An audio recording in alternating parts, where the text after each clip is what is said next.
past, and even as the India-Pakistan ceasefire understanding continues, the Indus Water Treaty remains in abeyance until Pakistan credibly and irrevocably abjures its support for cross-border terrorism.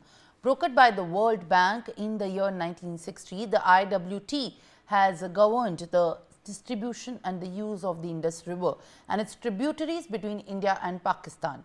What's interesting is that 90% of the Pakistan's agricultural production is supported by the Indus River.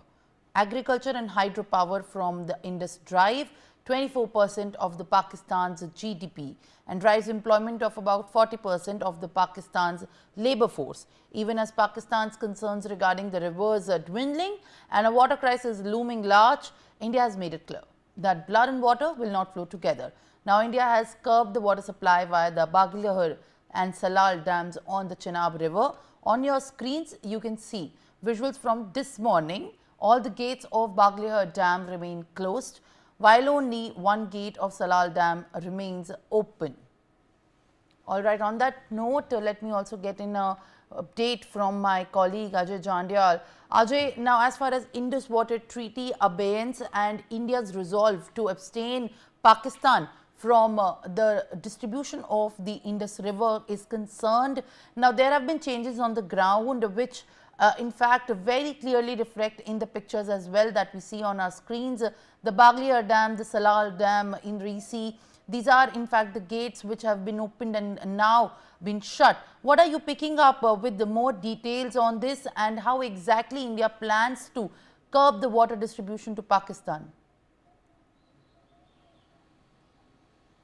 PSC, what is going to happen with these temporary measures? This is going to affect their agriculture and other, things over there in the Pakistan and Pakistan occupied Kashmir, in Pakistan's area where this water was flowing, whether it's the Indus water, whether it's the Chenab and other river water. But this is going to basically impact Pakistan temporarily. But the way India is planning to ensure that this water can be used in different part of our country, and especially the nearby areas which are facing drought and other things because of the water crisis.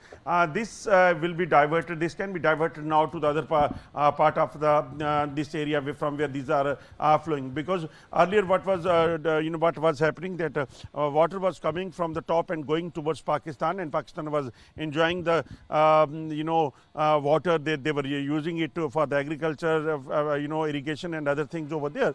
But when this was observed, that when Pakistan at the same time is spreading bloodshed over here in the Jammu and Kashmir, that's why I remember that Prime Minister says that water and blood cannot flow at the same time. So this is what government have decided, that they will not allow this water to go to Pakistan directly, and they will definitely plan it accordingly in the coming time. So in future times, definitely it is going to impact Pakistan at the large level. Even when this ceasefire talks was started, that was categorically mentioned to Pakistan and conveyed to Pakistan that this ceasefire talks will be only as ceasefire talks. There will be no discussion of the Indus water and other things over there.